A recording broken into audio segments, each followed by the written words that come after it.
வாக்குத்தத்தம் உன்னுடையது. கர்த்தர் நமக்கு தந்திருக்கிற நன்மைகள் எல்லாம் நாம் அனுபவிப்பதற்காகவே.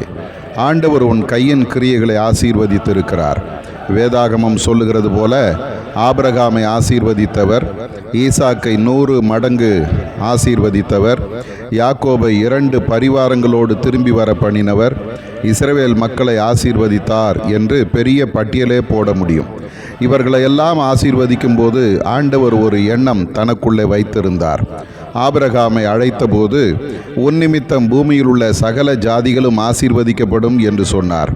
அதுபோலவே இயேசு தம்முடைய சீடர்களுக்கு சொல்லும்போது 2 அங்கி உடையவன் ஒரு அங்கியை இல்லாதவனுக்கு கொடுக்க கடவன் என்று சொன்னார்.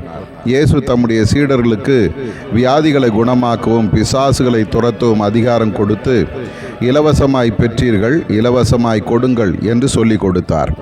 இயேசுவும் தேவனுக்கு சமமாய் இருப்பதை விட்டு இந்த உலகத்தில் வந்தது மட்டுமல்லாமல் எல்லாரும் அவரை போல கடவுளின் சிங்காசனத்தில் உட்கார அருள் செய்வேன் என்று சொல்லுகிறார்.